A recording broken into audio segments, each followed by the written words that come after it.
Rule number one, don't open the door. I need a little more up top and a little less down below. Amber alert. Oh God, something's going to happen. Something's going to happen. Something's going to happen. In orbit of Uranus. It smells. I don't even want to talk about it. Oh no, you love me. You know you love me. Just don't let it touch the You know, that's great, but give me a little more. Why are you shooting at me? You can't start the car. Johnny has the keys.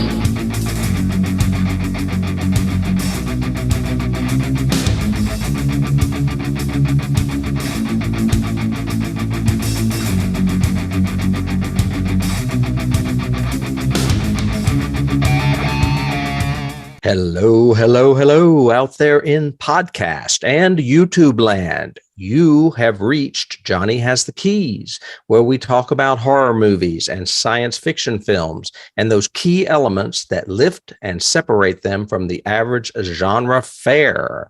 If you are joining us for the first time, you have reached a podcast between old friends that get together once a week and talk about a specific horror or science fiction movies and the influence and parallels that they have. This is unscripted. David and I come into this blind. We usually watch these movies a few days before, and then we proceed. If you are coming back, then you already know this. So when you hear me stumble and fumble and stammer and jammer or cough or clear my throat, that is because this is very impromptu. And we're glad you're back because obviously you like what we have to say. Right. I am here with David, my co-host and good friend, David Horton. How are you doing? I'm doing well, Tim. Thanks for asking. And I loved that intro. I thought that sums up everything and puts it in a way that is conversational, which is what we like to do, and the way we like to conduct these little things. So that's good. I got to finally watch something. We started doing, I think, last year, the Coming to Get You. So we have a secondary little thing on YouTube here. You can see it probably on the channel below. Of us mentioning things that we're excited about or that we've heard about are in development or coming to get us, sort of thing. And one of those I did was Pale Blue Eye, which is a movie that stars Christian Bale. It basically the gist of it is it's a murder mystery where an inspector is called to investigate something, and he ends up being partnered. It's at the United States Military Academy at West Point. Yeah. And he is partnered with a young cadet there who just so happens to be Edgar Allan Poe. So that's the big gimmick of it, so to speak. Did Edgar Allan Poe really go to West Point? That sounds fishy to me. That's a good question. I do not think so. He might have, but seems probably not that I'm aware of. Takes place early. It's like, to me, it looked like, oh, this is one of those, 1880, 1890 sort of Jack the Ripper time period sort of thing. Oh, no, much earlier. 1830 is when it actually takes place. So even before the Civil War. He was at West Point, by the way. Well, there you go. I love the cinematography of this movie. I'll say that. It was very well shot, very well filmed. Okay. It isn't a bad movie, but I don't think it's what people expect. You hear Edgar Allan Poe, mystery, dark, even the cover has like the silhouetted top hat character carrying a lantern, kind of thing. And it's that kind of fear factor to it, but it's not scary. It is not it is a mystery. Okay. And Poe was known for mysteries as well. It's just most people associate him with horror. Yeah, but it's much more in line with like 7% Solution or one of those other period mysteries where there's a murders are taking place and they have to investigate, sort of thing. And there's nothing supernatural about it at all, which is another thing that I thought was interesting with Poe. At least I thought they would hint at that. Like a maybe, red herring. Yeah. It does have a couple of plot twists, which are great. All the acting performances are really strong in it. It's a really well done little mystery movie, but I think you have to go in. It's not gotten great reviews. And I think that's because people go into it thinking, oh, this is going to be some supernatural horror movie. And it's not. In fact, what I was expecting too, at the very least, were like Poe references. The title alone, Pale Blue Eye, is Telltale Heart. That's why he kills the guy, is his eye. He can't stand his eye. Well, that's not in the movie anywhere. There's nothing like that. There's also, there's no references other than West Point has a few ravens. And you see close-ups of the raven bird every now and then. I saw them in the trailer, like in a tree or whatever. Right, right. But there's no other allusions. There's no Pit and the Pendulum. There's no Inspector. There's no, that sort of thing. Other than that seems like a wasted opportunity to me. To me too. That's what I thought. So it's a hit and miss kind of thing. I do recommend it. I think it's it's good if you like a mystery and like watching stuff. One of your favorite actresses is in it, Miss Everything About Sex herself, Miss Gillian Anderson. Oh, Gillian Anderson. Yeah. I love her. Yeah. So, and she's great in it. She really unique character for her. So I would recommend you would watch it just for her. She's kind of become a queen of the period piece. She's done a lot of period piece movies. And she's really good at that British accent thing. So she plays that really well. Well, she is British. Yeah, but she's just really good. I mean, I never knew, she dropped the accent for X-Files. I never knew that till like the fourth or fifth season of X-Files. And Christian Bale too. In this one, he's again with his American accent, and I'm going, oh my gosh, you see an interview with him, and I can hardly understand him. Right. Sort of thing. Yeah. So I remember him first from like Velvet Goldmine in the 90s. That was like an indie movie with Ewan McGregor. I think the first time I ever, came into the world of Christian Bale was American Psycho. Oh, that's a little later. Yeah. Oh, yeah. But that was to me, that was his coming out movie. That was the one that everybody went, whoa, this guy's good, kind of thing. Yeah, I have a bad memory of that book, so I just don't talk about it. But anyway, so I did a little Pale Blue Iron and a little Poe mystery. What about you? What about me? What did I do in my genre week? Well, I went full force back into documentary land. Ooh, okay. To a movie that you and I had talked about. You have seen, I'm quite certain. It's on Amazon. It is called Pennywise. Oh, yeah. Yeah. This is an absolutely fantastic documentary. It is. I told you. I loved it. Especially if you're a fan and grew up with the 90s. I think it was 1990. 1990 miniseries, It, that was on ABC television. It's all about the development of it. It's got interviews with the surviving cast members. Including Tim Curry, who, has not been in good health here lately. I think he had a stroke. He's in a wheelchair, but he's quite coherent and very, very good in this. They talk with, I want to say, do they talk with someone I guess they just talk with members that knew Harry Anderson. I don't think they have any of his family in there, but Correct. Harry Anderson is obviously no longer with us. John Ritter's no longer with us. I don't think they talk to Jason Ritter though. No, they don't talk to any of the family members, but they talk fondly about the two of them. They do. They do. And then, of course, Tim Reed and everyone else, and O'Toole, who is in the movie. It was directed by a guy named Joe Campopiano. I've never heard of him. But then again, documentaries are going to be directed by people that aren't normally genre directors. The director of the original miniseries was Tommy Lee Wallace. You remember him? Yeah. The Shape himself. Yeah. No. And that's Nick Castle. Tommy Lee Wallace was the ghost in the fog. Yeah. And he was also married to the Annie from Halloween, who was the assistant to Janet Leigh in The Fog. There's a big connection there with John Carpenter and Tommy Lee Wallace. I had forgotten that he had directed the miniseries. Well, and if I remember the thing, he wasn't supposed to, right? He was. I think wasn't George Romero originally slated, and they kept cutting it, and George just said, "Fuck this, I'm not doing it." Yeah, Yeah, it was. So. There was another director who was going to do it, and yeah, I'm pretty sure it was Romero. But I think it was. ABC kept putting such constraints on it. He said, "No, forget it. I'm not." Right. They kept cutting the time down. They went from like 10 hours to 8 hours to 6 hours to 4 hours. And Romero was like, I'm out. I'm not doing this. And the same thing happened with the writer too, because the writer essentially did the first half and then left the project.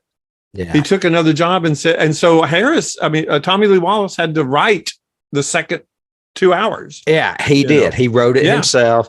Yeah. They talk about the infamous special effects at the end with the spider and how horrible it is and how it's a great movie. Just try not to remember the spider at the end. And why didn't we, just go back and put Tim Curry in, because he was the best part about it.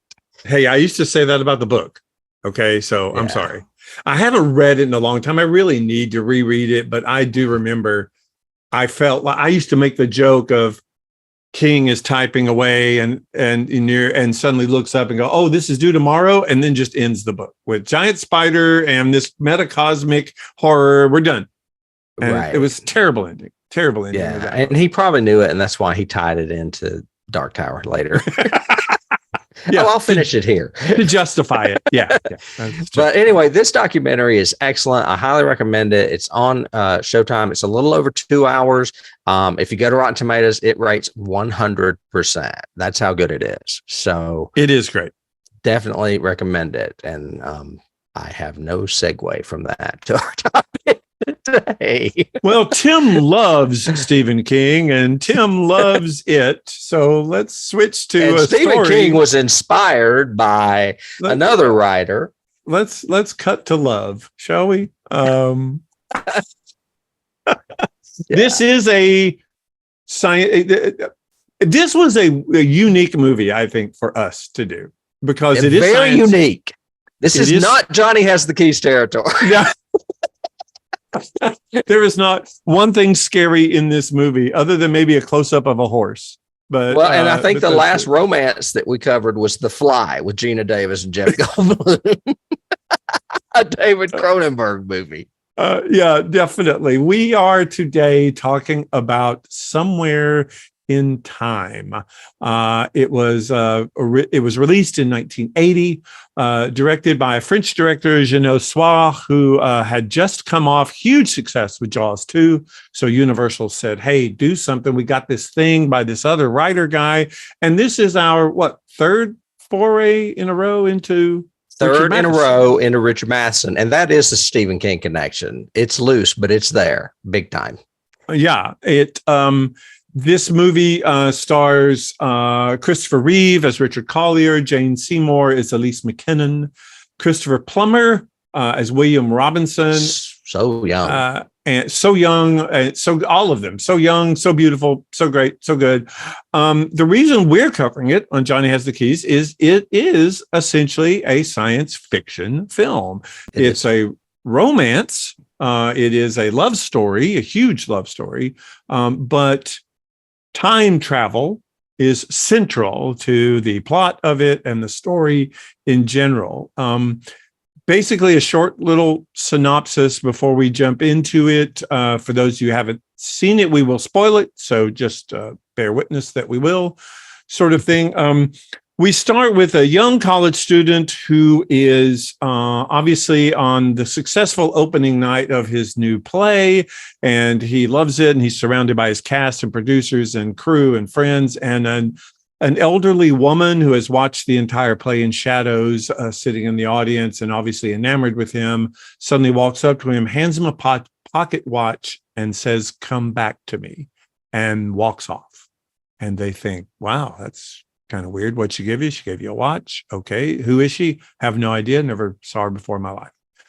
Jump cut to 8 years later. He's now a successful playwright, but he's struggling with his new play and he just needs to get away from it all, like all writers do. For some reason, all writers in these stories, they have to get away, whether it's, I'm going to go and write my novel in this hotel in the mountains so that I can have a wreck in the snow and be captured by my biggest fan, or whatever. It's just all these writers. Or I'm going to go write my novel in the snowy mountains of Colorado and be and Murder My Family. And Murder My Family. Yes. It's just, and they all are written by Stephen King, who writes a lot about writers. So getting a writer getting away to write his novel is definitely a key to this, but probably not always good for that writer. I guess it is good for Richard Collier in a way, but maybe not. I'm going to put those as keys because I don't have that many.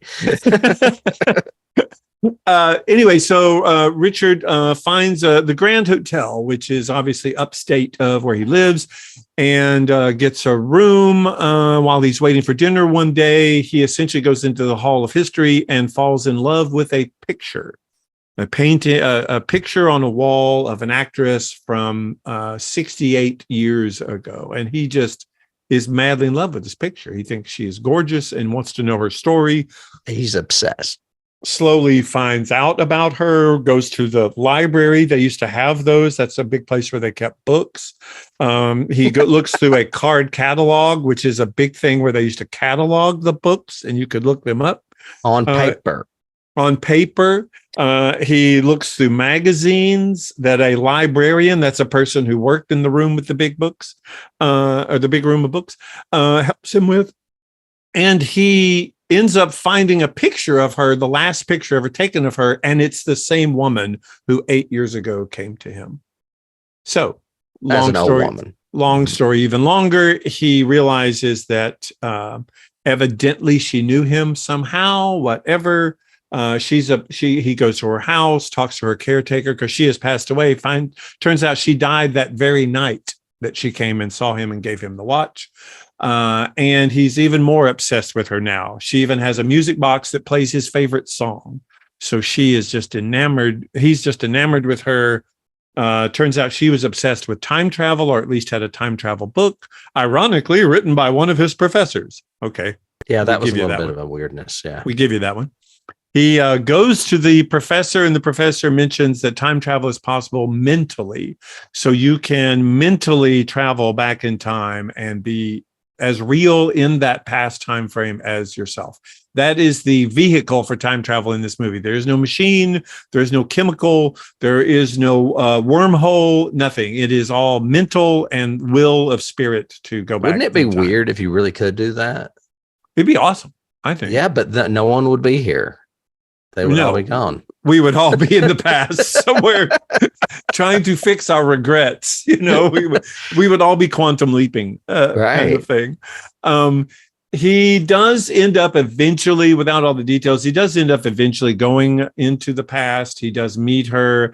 He is constantly thwarted by her manager / producer / mystery guy, who is Robinson, who is like the villain of the piece and always coming between them. They finally do get together, profess their love for each other, look like they're going to have a great future. And due to a small technicality, he gets zapped back into the present and he dies.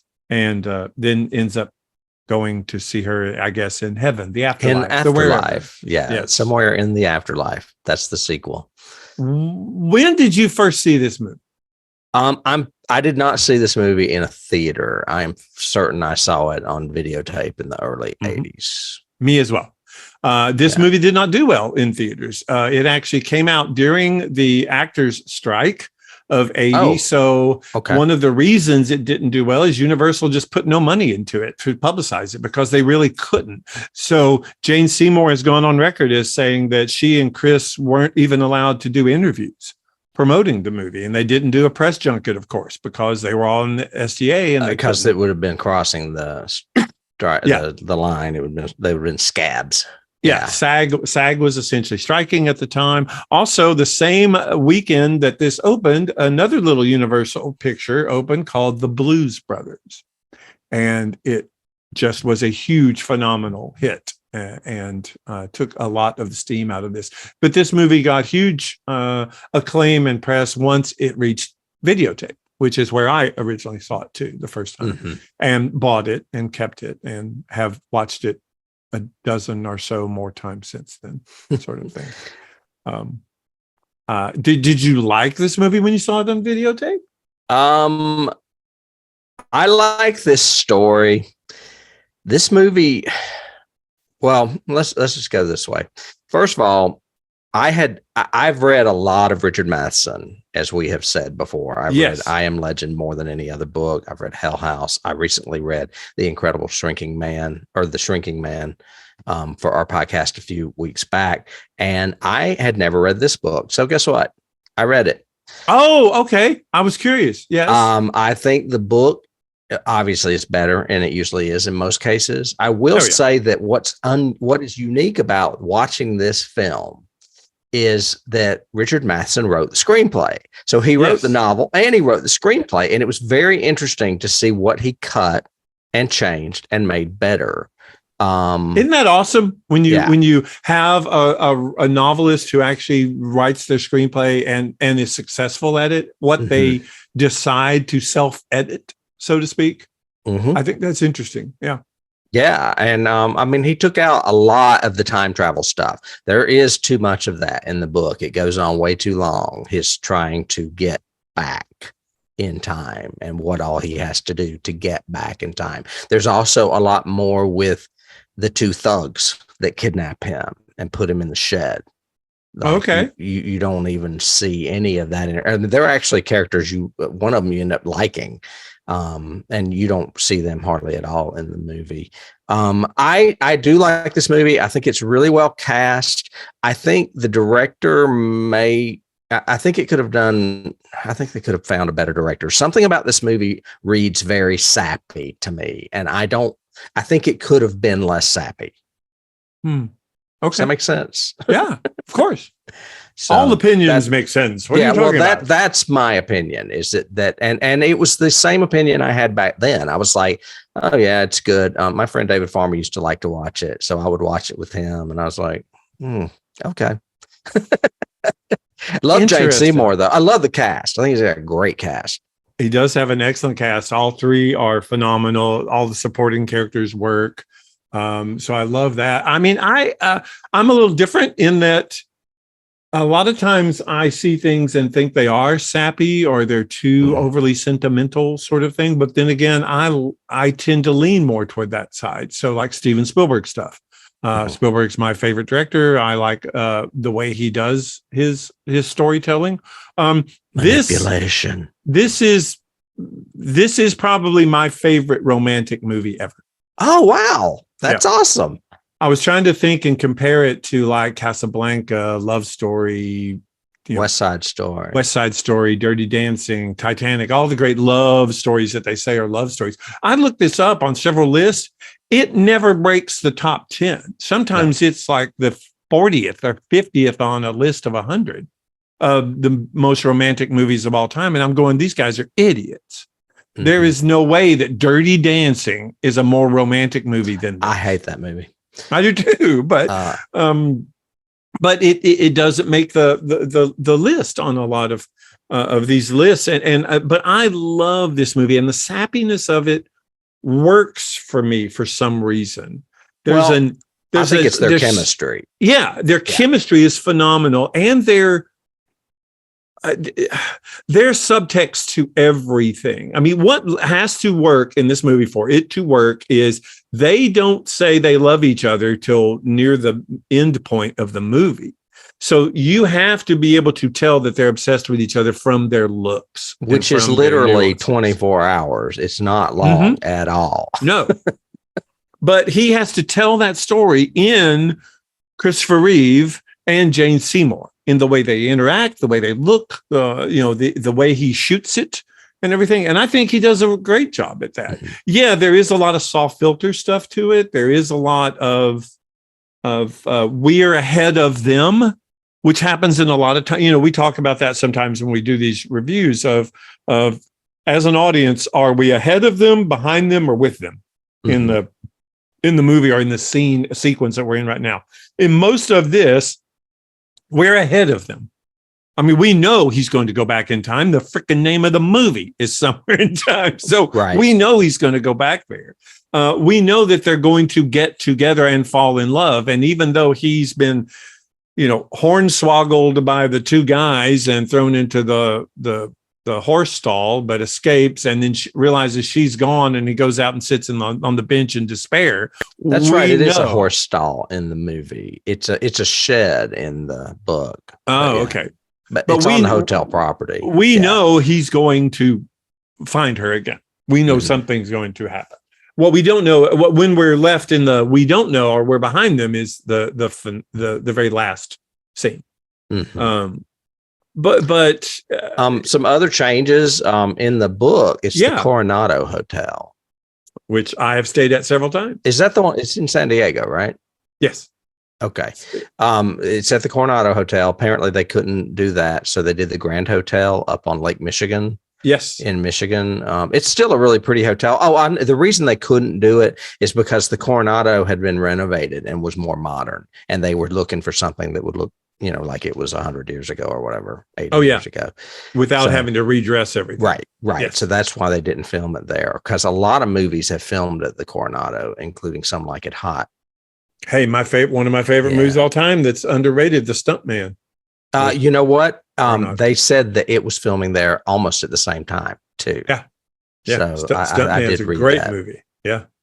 They didn't change too much else. Like I said, it's straightforward. The composer is not Rachmaninoff. Is that how you say it? Rachmaninoff. Yeah. Yeah. In the book, it's somebody I had never heard of. It's Paganini, I think, in the book.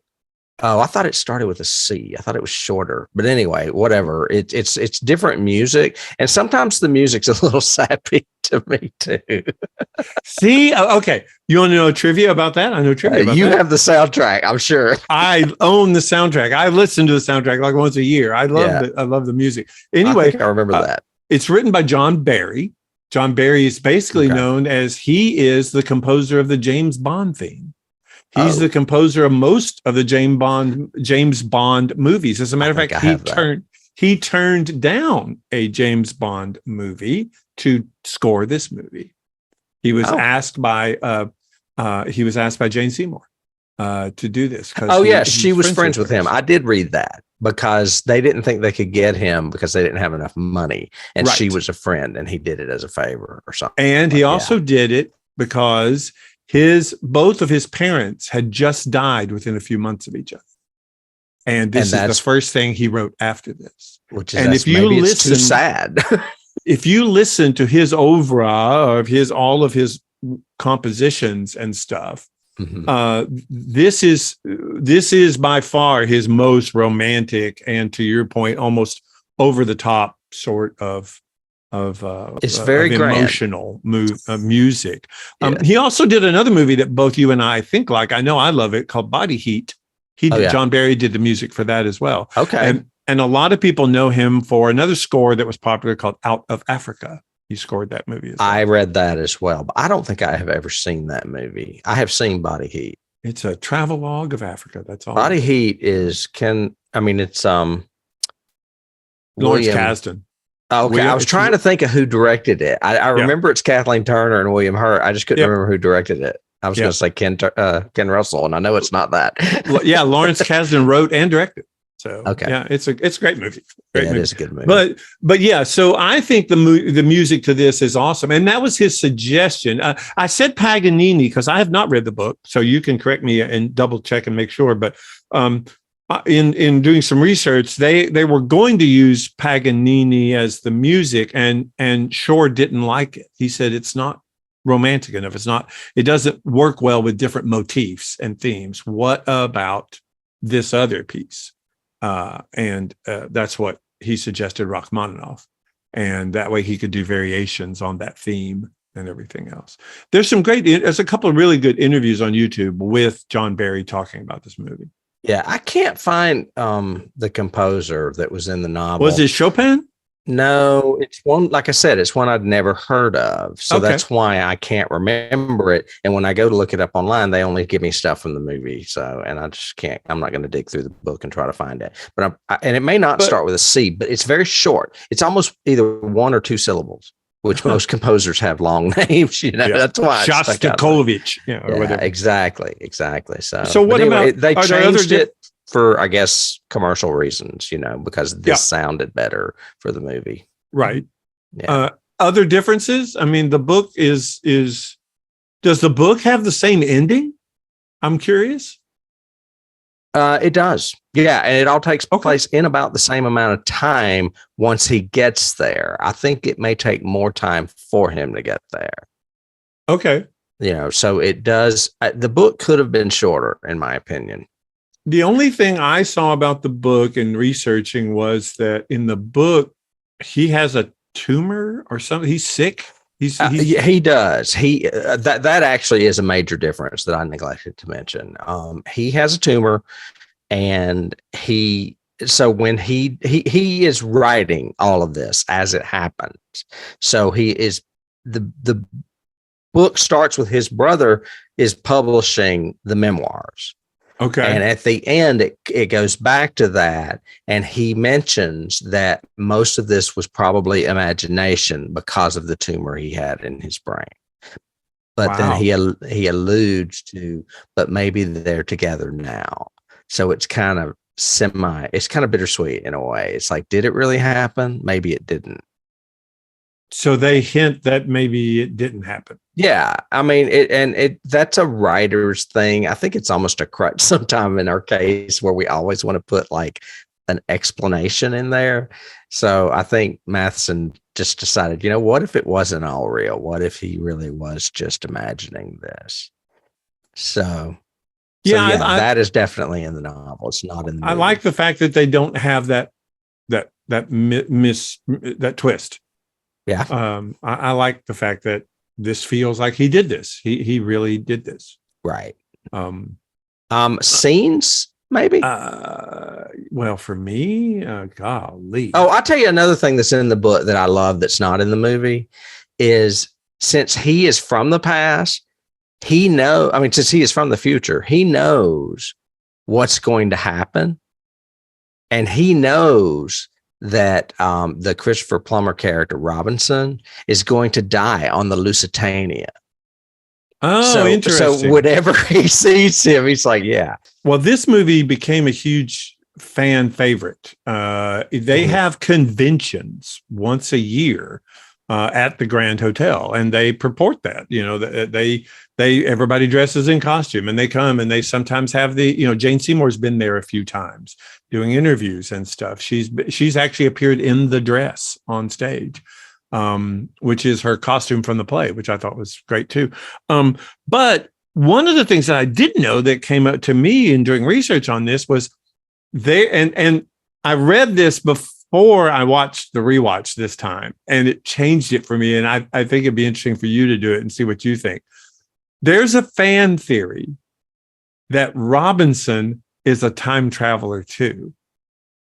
And the reason he's been there for 8 years is to keep Collier away from her. Well, they kind of allude to that. Yes, at they one do. point. Yeah. Well, because, the very first time she sees Richard, she says, "Is it you?" And when he finds out what that means, it's the person that Robinson has told her about. This guy will come into your life and destroy it. And and all this. And so watching it this time, I was like, oh, yeah, that really works, actually. And because as soon as they disappear, he never comes back. He's never seen again. He doesn't try to contact Richard in the future or blah, blah, blah, or anything else. He's left on the train. She's there. Right. But it seems like he would come back once he realized she was gone. They explain that in the book as well. And the reason she says, "Is it you?" is because she has consulted with psychics, and some psychics have told her that a man is going to come into her life and that she will be afraid of him. Interesting. Mm-hmm. Okay, I didn't know that. But anyway, I thought that was a really cool fan kind of theory thing that came out of it. I think that's cool too. And there is something that Plummer does in this movie that makes me think, does he know that this is just like a loop in time? Right. Because it's like he almost expects him and warns her about him or something. And he's there all the time. Every time they're together, he shows up. Right. Sort of thing. And And so except for the one scene in the gazebo when he says, I want her to be the best of her generation, maybe the best in history, blah, blah, blah, and you're going to prevent that. Blah, blah, yeah. Other than that, he could easily be a a freaky kind of creepy mentor kind of thing who's protecting her. Mm-hmm. So, yeah. Oh, okay. And her character was based on a real actress of that time. Did you know that? I did know that, based on Maud Adams. Yeah. I don't know anything about her. Do you? I do. Well, I know a little bit. There are actually no surviving film of her anywhere. It's all photos and stuff that she has done. But she was extremely popular. She was, the closest I could find in research was she was almost like a Barrymore of her time. Okay. So she like was huge. Pickford. Yeah, Mary Pickford, that kind of thing. Mm-hmm. I also found out that this was actually based on a real event, in that Matheson was at the Piper Opera House, and I think it's in Nevada or somewhere, the Piper Opera House. Anyway, he saw a portrait of Maud Adams and thought she was beautiful. Well, she was from Utah. Maybe it was in Utah. Oh, it might have been in Utah. Okay. But anyway, wherever the Piper Opera House is, that's where he saw it and said, what would it be like if someone fell in love with a picture and wanted to go back? And that was the spur of the movie. And then a few weeks later, he was actually staying at the Coronado, and that's where he wrote the novel. Big surprise, like Stephen King character. Yep. Again, at a hotel. Yeah, at a hotel. Yeah. I can't stress out there to you guys, if you've not read Richard Matheson, I mean, pick up one of his books. They are dated because they were mostly written in the 50s. This one was written in the mid 70s, around the time a few years later, actually, he wrote the other one that Robin Williams in, What Dreams May Come. Yeah. And he considers these two related, those two novels. I actually have a book signed by him that is those two novels collected together, and that's the one I read. Yeah. However, well, anyway, I just wanted to recommend Richard Matheson. I mean, and his short stories are undeniable. He's some of the best you'll ever read. So. Agreed. And his work on Twilight Zone, everything. Yes. Scenes. I think the hook in this is a great scene. I love that whole opening, especially, coming from theater like we are. I love that whole opening night feel kind of thing of back, they're actually on the stage and they're complimenting the writer and the director and all that. And right.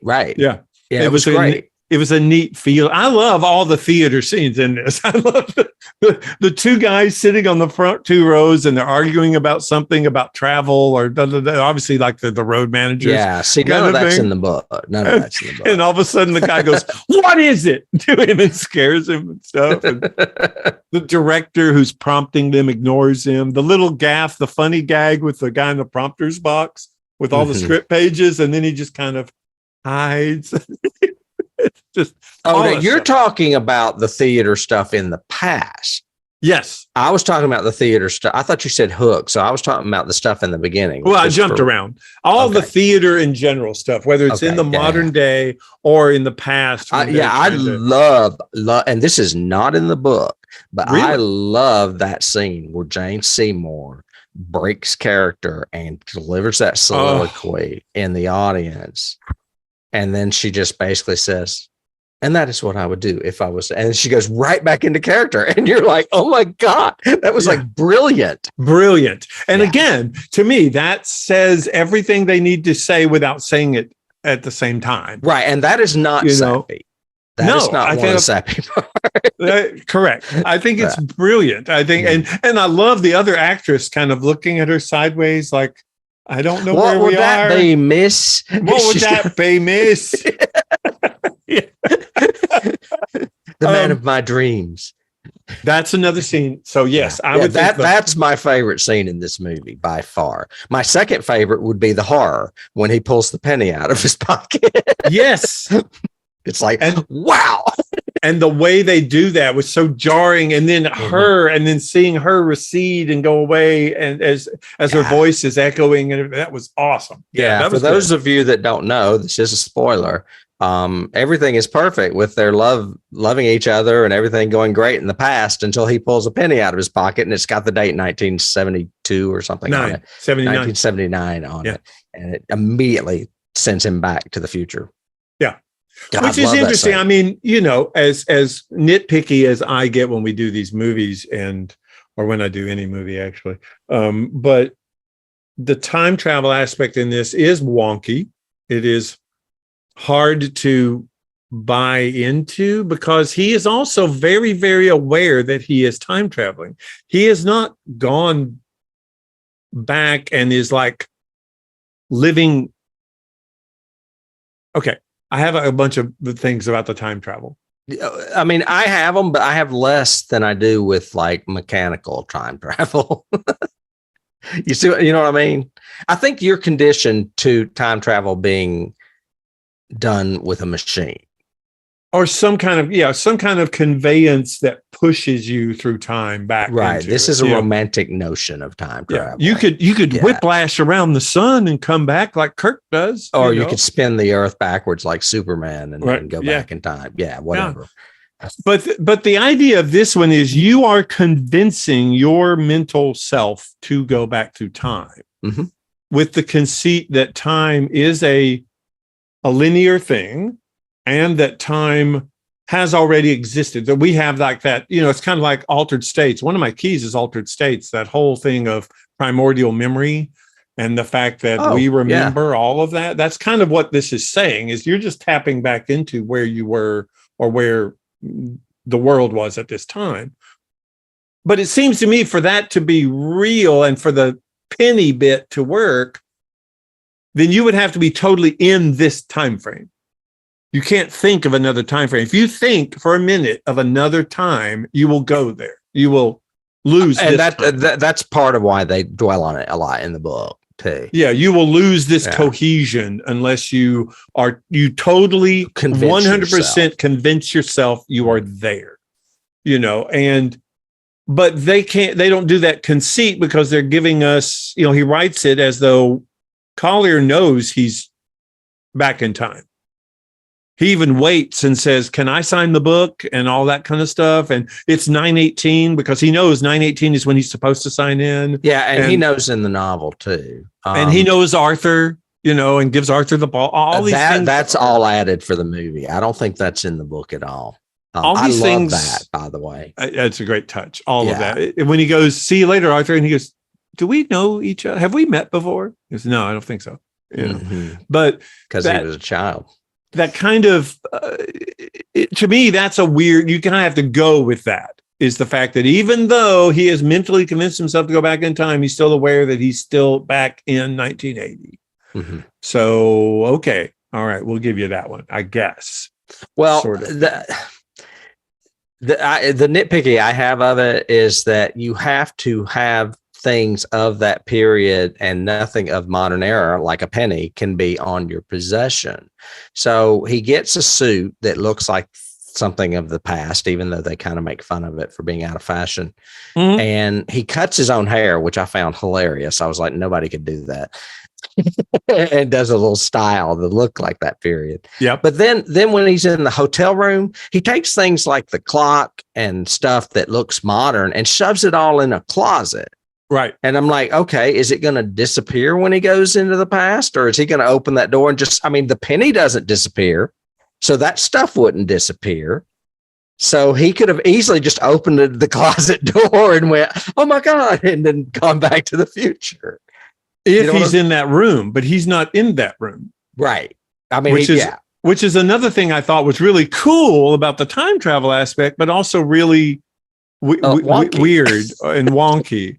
Does someone else find that stuff and go, wow, what is this? I'm going to be rich. I've invented this clock radio or whatever it is. No, I don't think any of that goes with him. Only his person goes. That's why the penny goes. Okay. Only he. All right. Well, that's a big if. You would chastise me for a stretch like that in heart. Oh, agreed. I'm saying to begin with, in normal circumstances, if I wasn't so in love with the love in this movie, I would probably that would be a real stopping point for me, or stumbling block for me, in the fact that he knows he's back in time. Yeah. And so then nothing. So he still knows it's 1979 or 1980 or 19 whatever. So a penny doesn't change that. And to flip this to people that don't watch or appreciate science fiction, they love this movie too, because it's not so heavy into all that. Correct. as well. It is more a romance. So someone Yes. like my mother would love this movie as opposed to watching something, about a science fiction time travel story or whatever. Oh yeah. Yeah. Yeah, of course. And this one has no, other than the watch, it has no paradigm. It doesn't set up any time flow issues or doesn't even question altering time or changing time or whatever. They just throw it out the It window. doesn't get burdened with that sort of thing. Instead, it's just their story and their focus, which works, in my opinion. I think it's really good. Another scene that I really like is the one I just mentioned. I love the pacing and the timing of him so defeated after she's left, and he realizes, he even runs into Arthur's dad and Arthur and says, where are they? Oh, they left right after they packed up. They're gone. And he despondently goes outside and sits on the bench, and we are focused on him on the right frame, and way back behind him across the yard, we suddenly see her walk, and he doesn't see her, know her, or whatever. And you expect, even in that kind of, it's the cliche, we're running across the wheat field in love with each other in slow motion, kind of thing. You expect him to turn around and see her, but instead she sees him and screams, Richard. Right. And then we cut, and he turns and runs all the way down the stairs, and they have the big, Did you read about how that film was? That scene was shot. No, it was done in split screen. It was so they could both be in focus. They did it in split screen. So she's probably reacting to nothing because he's not facing her. Yeah. I have never noticed that the dozen or so times I've seen it. I didn't notice it either, but I read about it and I was like, wonder why they did that. And then it said it was a way for them to keep both of them in focus. Which would make sense. They don't have cameras. She's a long ways away. Yeah. That amount of focal length would be really difficult. I should have known that. I'm an idiot. I'm surprised you didn't. I figured you would. I feel terrible about myself now you could explain something to me. Sure. And this is one of the ways I remember this movie the most. What the fuck is up with the haze filter in that one scene? I know they're trying to recreate, and this is a key, like Monet paintings with all the people walking around the lake in the period it's dress. Sunday in the Park with George. Sunday in the Park. Yeah, exactly. Yeah. But why do they make it fuzzy? I hate that. My thought is, and notice that no other scene in that montage is that way. When they're on the boat, that's why it's so jarring. I think it's actually on the lens. I think the lens was actually coated in something, whether it got sprayed with water or oil or somebody wiped it off, but it was a bad wipe. And that's all they have because of all the extras and everything in it. They didn't realize it until the next day. Okay. And they can't fix it. But he has to have an establishing shot of both of them walking because he can't just cut to the boat. It makes perfect sense. And the reason it makes perfect sense, and I don't know if you remember this, there's a scene with Christopher Plummer and Christopher Reeve in a gazebo where a moth flies between them and toward the camera. And I was like, why didn't they retake that?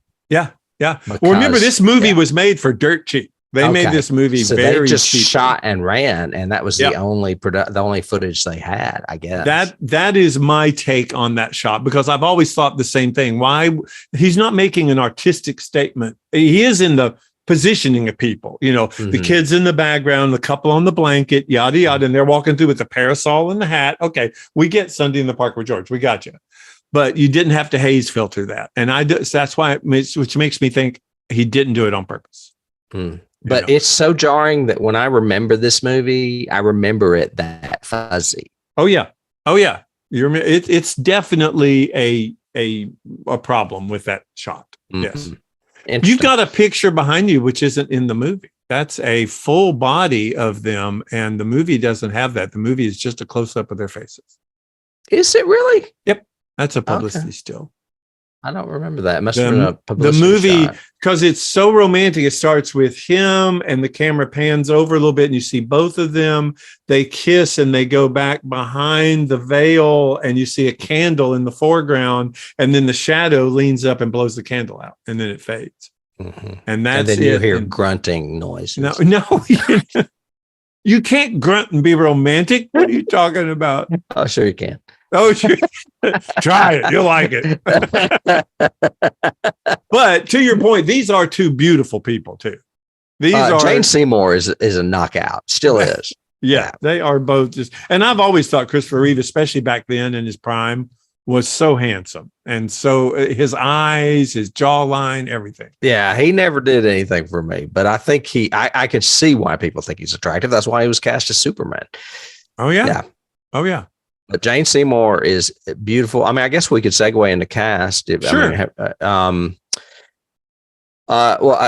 I don't have a lot about it because I think they were pretty much cast from the get-go. Christopher Reeve obviously had just come off of Superman. I read where they actually all went to a screening of Superman with him during the making of this because I guess it had not been released yet.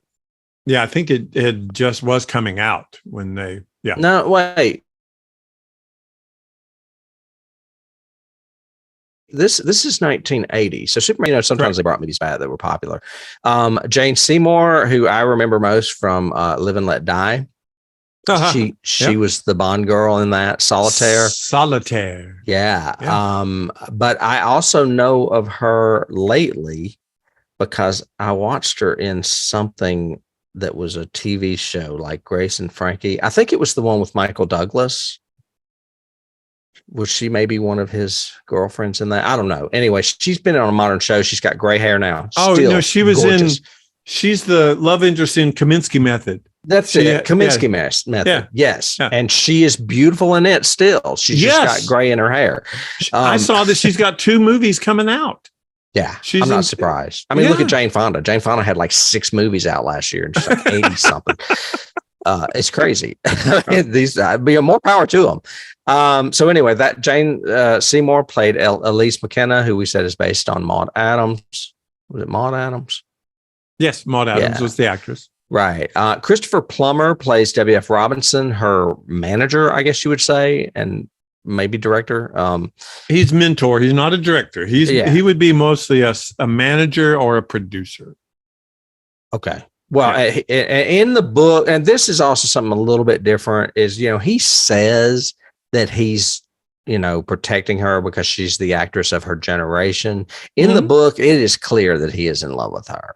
And the Richard Collier character confronts him on that. Like, dude, I know what's going on here, and she is not into you, basically. And I do think that's Plummer sort of plays that. I mean, there's definitely he's enamored with her, if not in love with her, but it's never really explicitly stated.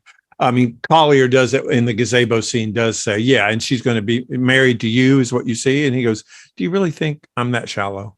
Really? Blah, blah, blah. And you're going, yeah, I do. Yeah, a little bit. little bit. And I meant to say that the Elise character, that wonderful scene where he busts them in the hotel room together and she basically tells him that she's not his doormat to get out and that she's there's a lot more of that in the book. She's very strong in the book, which I was really grateful for because, I told you that a lot of early Richard Matheson is chauvinistic, very male centric, very testosterone-y. So it was great to see him write a strong female character in this novel. Other than Christopher Plummer, someone else was considered for that role. Do you know who it was? No. Max von Sydow. Oh, I could see that very easily. Okay. Yep. I wonder if he would have been better. No. Christopher Plummer is pretty damn strong. He is so good. I was so sad when he died a couple of years ago or whatever. I mean, he was just, he plays one of my favorite Klingons. And that's in Star Trek 6, isn't it? Yeah, Undiscovered Country. Yeah, I love that one. He's just such a strong actor in general. He Peter O'Toole. I mean, they all kind of remind me of that same ilk sort of. Richard Burton. Yep. Yeah. He I don't know if you saw it, but right before he died, he was nominated for a movie called Beginners. No. Where he plays an old man that comes out of the closet late in life. That was really good too. But I know him most, of course, from Sound of Music, which is probably what he's known for. Yeah, I don't know him for that at all. No. Oh no. Okay. Yeah. Well, the Hills. He's also the victim in Knives Out, the Ryan Ryan, what's his name? Something The guy- Ryan. Yeah, I don't like him. The guy that destroyed Star Wars, sort of guy. I know what you're talking about. He did the Knives Out movies. We talked about him on some sci-fi movie he directed. Yeah. Too. Anyway, Ryan Johnson. Yeah. That's why you couldn't remember it. It's very normal generic name. Yeah. But yeah, I think that's the last thing he was in. I think maybe. It probably was, because that movie's fairly recent. Yeah. But yeah, love Christopher Plummer. Other people, Teresa Wright played Laura Roberts, who I believe was the woman on stage that said, "And what will that be, Miss?" Right. Yeah. Bill Irwin played Arthur as an adult. I recognized him from TV and stuff, but he reminds me of Captain Kangaroo for some reason. Yeah. He's got a bad haircut. Yep. Did you notice someone in the beginning? They have him listed as a critic, but I thought he was one of the cast members in the show that Christopher Reeve was produced or had written at the very beginning when it's William H. Macy. As soon as I saw him, I went, "Oh my God, that's William H. Macy." Yeah. I did not know that. Lines. He's just there. He's just there. Yep. And apparently George Wendt was in it too, but his scenes got cut. And he was also one of the students in that scene. Okay. I did not. And it was his cinematic debut. The guy that played Norm on Norm. Yep. Yeah. Pat Billingsley played the professor that wrote the time travel book that happened to be his, you said it was coincidental, because I don't recall that in the. There are some differences in the book now that I think about it, because he meets Elise at a signing. She has written a book about her life, and he meets her there, and then she dies, and he becomes obsessed with her. Anyway, sorry to digress. Pat Billingsley, the guy that played that professor, I found him very interesting. Do you know anything about him? No, I do not. He's only done 12 movies because he's a professor of mathematics and statistics at the University of Chicago. Dang. Or was. He's not now. I just how did he get cast in these movies? He was in The Fury, the Brian De Palma movie. He was in The Untouchables, the Brian De Palma movie. So he obviously knows Brian De Palma. And he ended up in this movie. Well, Untouchables and this movie are both filmed in Chicago.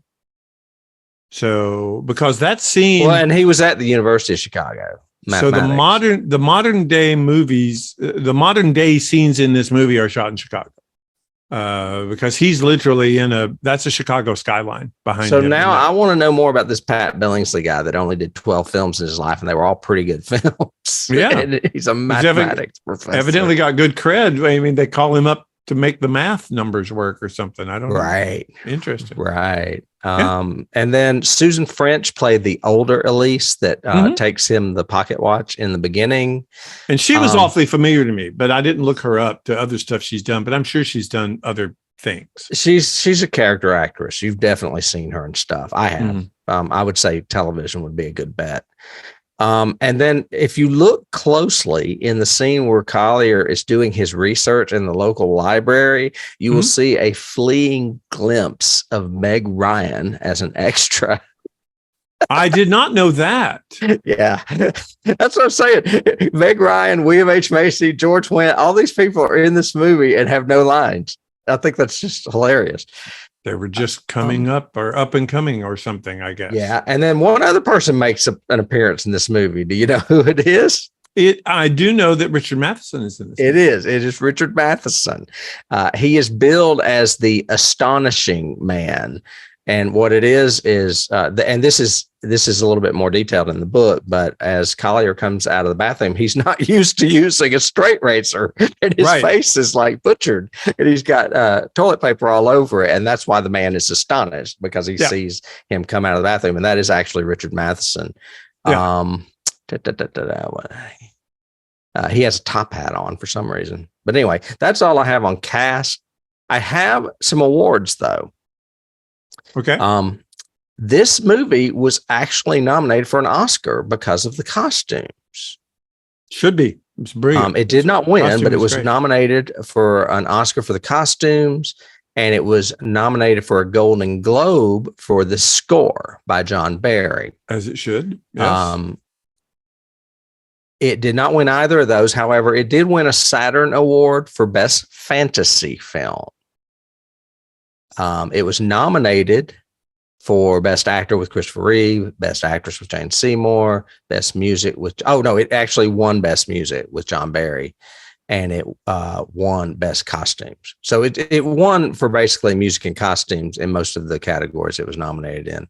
Okay. Or was nominated. And it is not on the 1001 movies you must see before you die list. That is a mistake.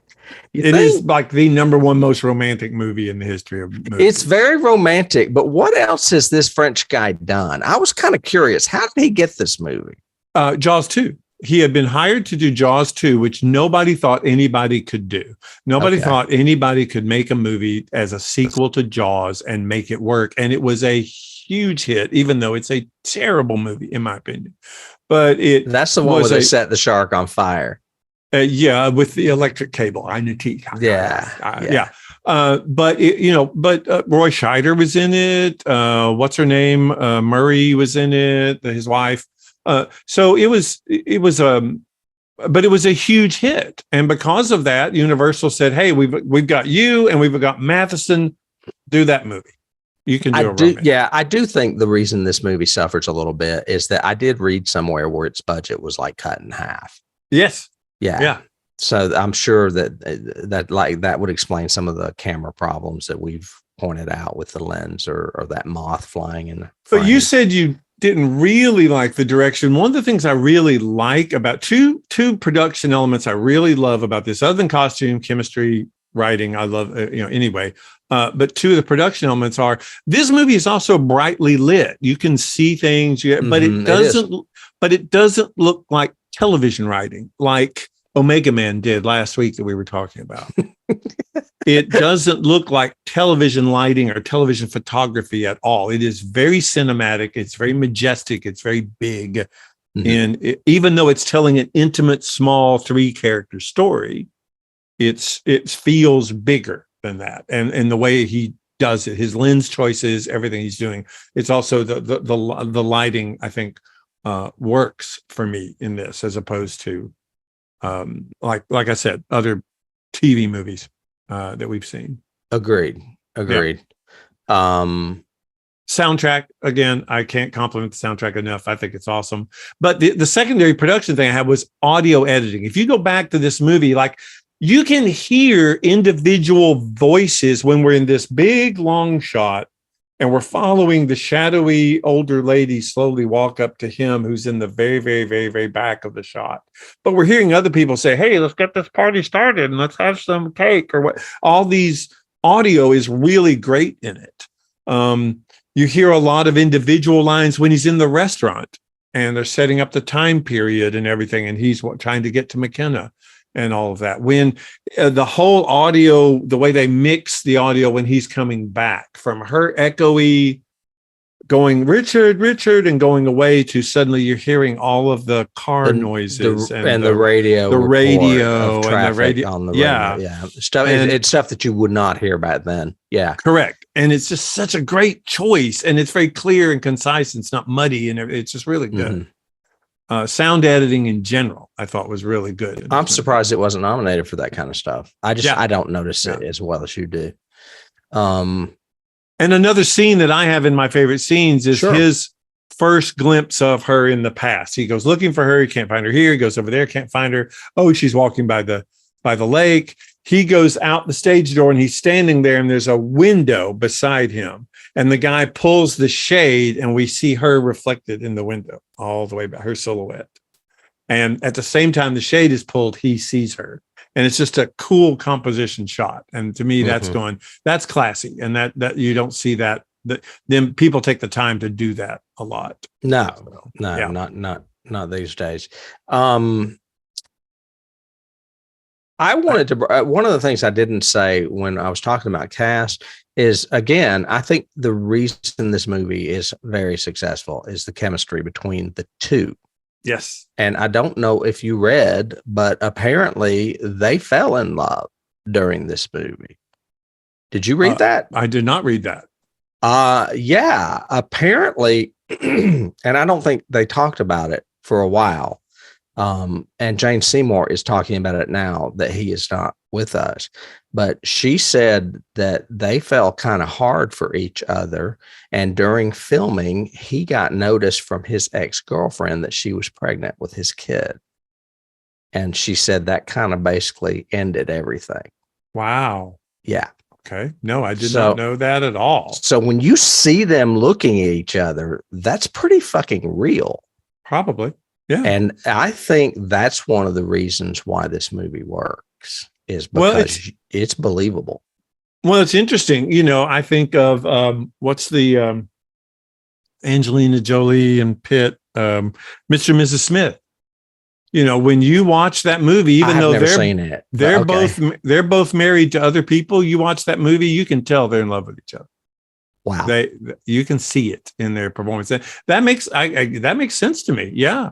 Because I mean, we both have mentioned it. Other people have mentioned it. Watch this. The chemistry between them is amazing. It is. I mean, they look like people in love, and I love their banter. I love when they're joking with each other. Oh yeah. Know? And he's like, she's trying to be all prim and proper, and he's like kind of making fun of her a little bit or whatever. Yeah. It's just great. Yeah. And them sleeping together. Think about the time frame when this took place. That would be a huge freaking thing. Right. And they just, it seems we don't mind. It works for us because we know they love each other so much that this is fine. They just met 24 hours ago and they're sleeping together. That's unheard of in that, in this day and age kind of thing. Last two little notes I've got are, another scene that you mentioned it, but just to reemphasize it is the shift in time travel when he loses that. It's so devastating. And they never show it from her point of view, which I thought was really interesting. What would she have seen? Would he have just blinked and been gone? Would he have slowly faded just like she faded? It would be interesting to see what, the reverse of that, what she would have seen. I don't know. But it does create the watch paradigm, which is in a lot of things, whether it's the necklace in Terminator or the watch in this, which is where did it come from? You mean Titanic? No. In Terminator, doesn't he give her a necklace in Terminator? Is it in Terminator? Oh, you know what? Maybe he does. But I have Titanic as a key because that whole jewelry exchange reminds me of the necklace or whatever in Titanic. Oh, yeah. I have like 10 or 12 keys from Titanic. And another reason to hate James Cameron. Well, I just don't like that movie. Well, but but I like James Cameron. I don't like that movie. But in a lot of time travel stories, there's always a MacGuffin or some kind of thing that leads us to it, whether it's a letter, a picture, like in Terminator, it's the picture that Reese carries of her that burns in the future. And when did it first, and it's taken blah, blah, blah back then. In this, it's the watch. At the first scene, she gives him a pocket watch. Mm-hmm. He carries it around for 8 years. He carries it with him into the past. In the past, he gives it to her. And then he stands up to put his vest and shirt on, sees the penny, and he goes away. Where'd the watch come? Who made the watch? Where'd the watch frickin' come from? Because now she carries it for the rest of her life, grows up, grows old, sees him, gives it to him, comes back. Nobody makes it's not in the book. It's something he put in the screenplay. Yeah. I don't recall it being in the book at all. A lot of them have those, a lot of time travel stories have that paradigm of, it makes no sense where it originally came from, sort of thing.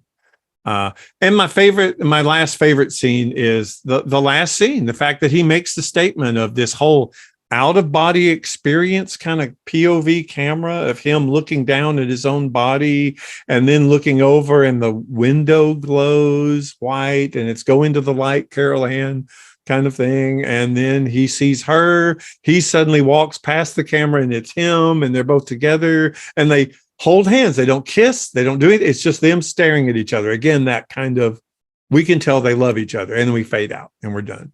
But I watched and they play the sappy music. It works. It's the love theme. Tim, you got to play the love theme.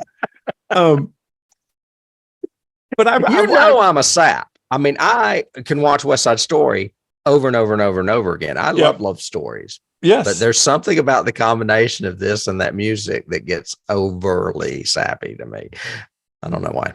Anyway, I'm gonna re-edit the last scene and just put the West Side Story somber walk music at the end. My gosh, yeah. They would burst into tears. But there's so many critics that I read that that were reviewing this movie that hated it, and said stuff like, Roger Ebert in his review. No, Gene Siskel. No, Roger. Well, anyway, one of them. In his review, Gene was bitchier usually. Said this is a long way to go for a one-night stand. And I thought, that's your review of this movie? Really? Wow. Dude? You didn't get anything out of it. Yeah, he had a bad day when he saw it, probably. But other people that just reviewed it saying, this movie is sad. It ends so it's sad. Very sad. Yeah. It is so sad. But they're happy at the end. I mean, come on. Well, and that's why I mean, Richard Matheson does it masterfully in the book. I mean, he hints that it could have been his imagination, but then the brother says, but I like to think that they're together now. And that gives the book the happy ending that you need. Yep. And in this movie, they obviously went for more of that with the visual. Yep. So works. Did you have any other trivia before Keys? I have none. I have a little bit. I'm spent. I keep having to clear my throat. Sorry about that, folks. This is one of the highest grossing films in China. Did you know that? We just did a movie last season called The Wandering Earth, where we were talking about high grossing movies in China. Yep. And I mentioned Crouching Tiger and I mentioned Enter the Dragon, but I didn't. Those are Chinese movies. This, of course, is an American movie, and this is one of the highest grossest American movies in China. And it played in Hong Kong for 18 months straight. Wow. That's a year and a half. Wow. I wonder That's I crazy. wonder why. I don't know. I wonder what cultural thing they like about it. I guess they like the sci-fi aspect and then the love story combo. I would say it's the genre crossing. It's the magic chemistry, probably. It's a romantic sci-fi story. So yeah. Right. I just think that's fascinating. And then lastly, I mentioned that scene, my favorite scene, where she is on stage and breaks character and delivers a soliloquy directly to Christopher Reeve. Mm-hmm. There were problems with the original footage, so that scene had to be reshot. And I guess Christopher Reeve wasn't there. So Richard Matheson sat in place of him while she did it. And when she delivered it directly to the writer of it, he was so moved and so upset that he had to phone his wife and return home immediately. Wow. Yeah, it just totally devastated him. And I was like, I could understand that because you're living in something that you've written and she's delivering it directly to you. I mean, that's just got to be heavy. Maybe. And it's my favorite scene in the entire movie. I think it's one of the most moving scenes in the entire movie. So it definitely is. Yeah. And it's totally because of her and the way it's shot, going back and forth between his face, realizing what she's saying, and her. And that lady saying, what might that be, miss? Yeah, that's the moving part. That's the moving part. I just remember David Farmer used to do that all the time. Okay, I guess we are moving on to Keys. Sure. Yeah. Well, I'm going to start with the book. Obviously, I've talked enough about it. I've read it. It was actually originally entitled Bid Time Return, which I love. I think that title is awesome. Well, it's Shakespeare. I wish this had that title. Yeah, he lifted it from I can't remember what play. It's from a Shakespeare play, like a tragedy, like Hamlet.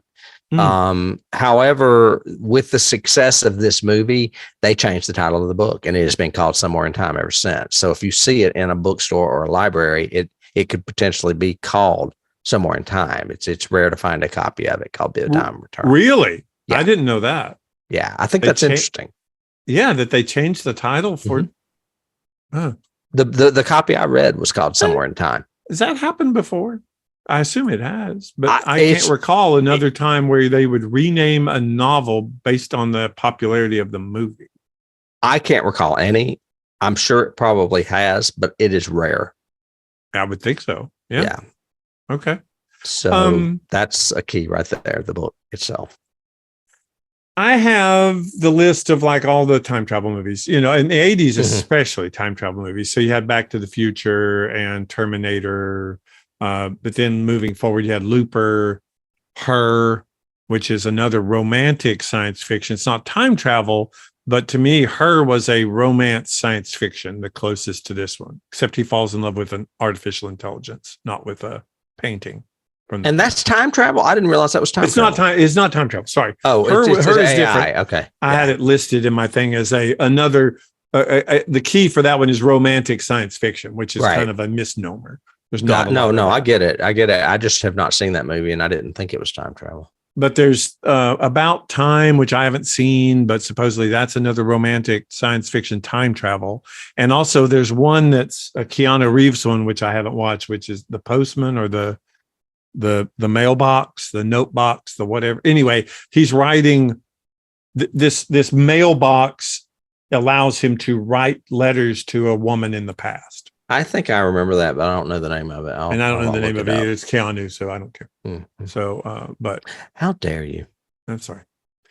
Sorry, Keanu fans out there. I'm sure he's a very nice person. I just don't appreciate his acting usually, like Tim does about that Arnold incredible Schwarzenegger. actor. The other one, your favorite Mission Impossible star. Leonard Nimoy. Mm-mm. Oh, Tom Cruise.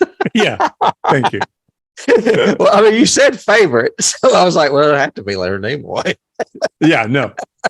Sorry, I was being sarcastic in the favorite part. Oh yeah, no, I fucking hate Tom Cruise. You know that. Yeah, I know that. Yeah, I will look that up. I don't know that movie. I mentioned Titanic. Apparently, I've only seen that movie once because I do not like that movie. But there's a watch scene in it as well, and there's the necklace she throws into the ocean. It's all the time and jewelry relation. I don't know, something about it. But you said you had further keys to it. Yeah. Let me tell you how Cameron, just like every other movie he does, other than maybe The Abyss, steals everything. The Titanic is a tragic love story. Right. Both movies start in modern times, then go back to the past, then return to the present at the end. Both movies feature an older woman at the very beginning who's like our MacGuffin. Right. Both of those older women have a MacGuffin. In yours, like you said, in this one, it's the watch. In Titanic, it's the necklace. Matter nothing to the plot. You could do without it if you needed to. That doesn't affect anything really in the plot. Both have an upper class lady and essentially a leading lady and a leading man who's essentially a peasant or a lower class than they are. Both take place in 1912. Of course, Titanic kind of had to because it's a story about its that history. Boat. Yeah. Both movies have a jealous rival who comes between them, even so much as to kidnap or put away the younger male rival. Oh yeah, and lie to the female that he has left her. Both movies end with the male lead dying at the end. Both movies have a scene of the lovers being reunited. Oh, well, no, they both have a love scene, but also I'll add that to it. But also both end with this little epilogue of both of them living in this reunited in heaven or afterlife or somewhere. In Titanic, she walks up the steps to him. Gotcha. Both movies have male leads that are befriended by larger, more robust women who help them. So yeah, there's about. Is that a Kathy Bates thing? Yeah, Kathy Bates in Titanic, and in this one, it's the pink-haired German lady. Okay. But she's walking by the lake, dear.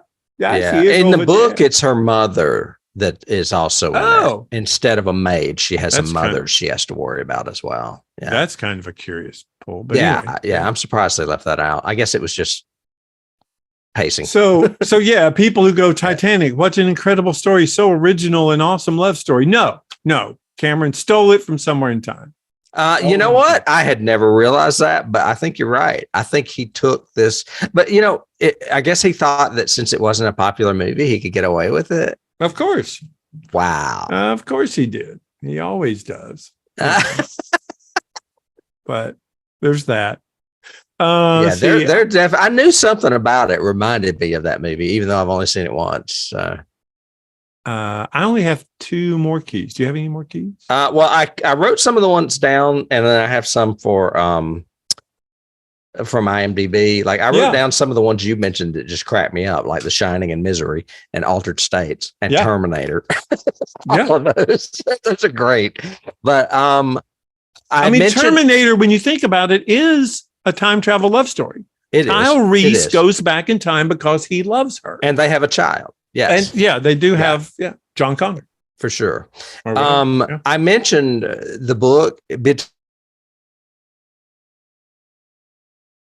Time Return. I did have in my notes. It comes from Richard II. That line is from Richard II. It's from Act 3, Scene 2. It reads, "Oh, call back yesterday, bid time return." Is the actual line from Shakespeare. So love that. Shakespeare is the key, obviously. And it's funny because we love Star Trek, and all the great Star Treks have good titles lifted from old Shakespeare's plays. Old Shakespearean, yes. Always. I mentioned this is one I've already mentioned, but that a lot of those scenes where they're in and around the hotel and the pond or the lake are direct lifts from Impressionist paintings like Monet and Stevens. Sunday in the Park with George. Yep, exactly. Is that a Monet painting? Yeah. Okay. But it's not called that, is it? I'm pretty sure it is. Oh, it is? I knew the play was called that. I wasn't sure the painting was called that. Okay. One of 2 movies that Christopher Reeve played a playwright in. I think you may recall the other one. Maybe Death Trap? Maybe Death Trap, a show that you and I have both done, and I played the Christopher Reeve part. You did. You handsome devil, you. Look at you. You played the Michael Caine part. Correct. And then I mentioned this last season when we did Superman, but this is the second movie where Christopher Reeve goes back in time for the love of a woman because he does it in Superman as well. So Superman would be a key loosely, and it's around the same time as well. Yeah. Well, I mean, and you could extend time travel. I mean, look, you'd have to do Endgame. We did Endgame last year. Any time travel movie would fit. Yeah. I mean, because of just the subject alone. I'm not going to list every superhero movie out there that's time travel. No. And then lastly, the character of Dr. Gerald Finney, the author on time travel, apparently was Matheson's nod to Jack Finney, who wrote Time and Again. And Time and Again is that movie that we talked about on one of our shows with Malcolm McDowell, I believe, playing H.G. Wells. I didn't realize Jack Finney wrote that. And apparently it was part of the inspiration on Matheson's part to do the book in the first place. Interesting. Jack Finney also wrote Invasion of the Body Snatchers, which is a movie we have not covered that I love. And it's a great book too. Yeah, we need to do that one. That's on the list. I'm sure. But anyway, that was the last one I think I had that I lifted from IMDb. I have, there is an Iron Maiden album called Somewhere in Time. I didn't know that. Oh. But it's on I found it doing my research, and I haven't listened to it, of course, since I'm probably not an Iron Maiden fan, but they're okay. They're part of the 80s metal scene. I was more of a 70s and my last key is kind of it comes from me personally, but I think it was an influence. Is about 5 years after this, in 1980, I think it's 84, 85. One of my other favorite romantic movies ever is called Creator. Peter O'Toole. He plays a scientist who is obsessed with trying to clone his wife. And he is so in love with her still after years of after she's died, and wants to clone her. And I don't think that movie would have gotten made if this movie hadn't. I don't think. I think this movie was a direct key influence to that one. But it has another great cast. It has Virginia Madsen, Mariel Hemingway. I love Virginia Madsen. David Ogden Stiers is in it. Oh my you God. know, so yeah, Winchester. Winchester. Well, let me ask. In the Peter O'Toole movie, did they just use some mosquitoes trapped in amber?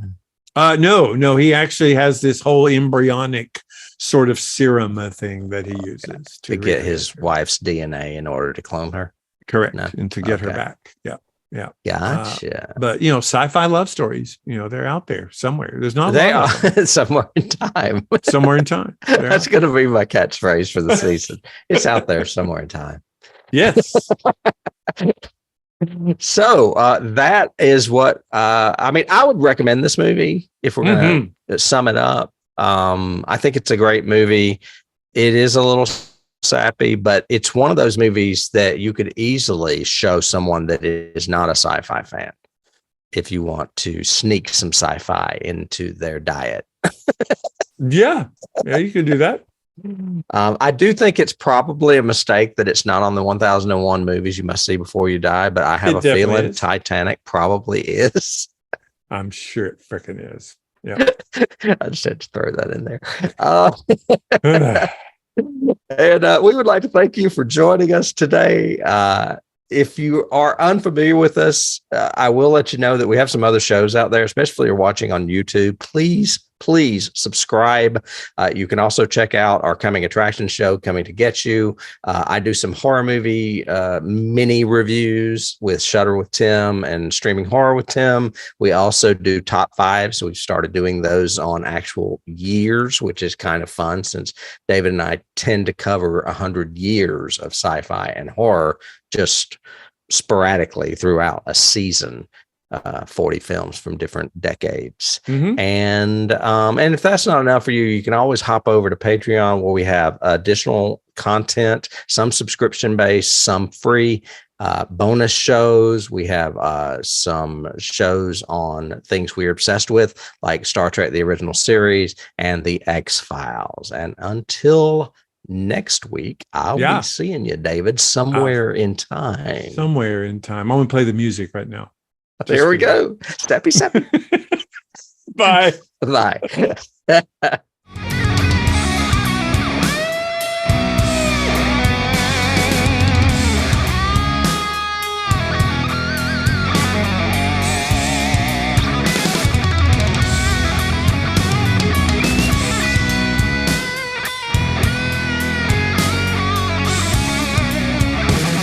You can't start the car. Johnny has the keys.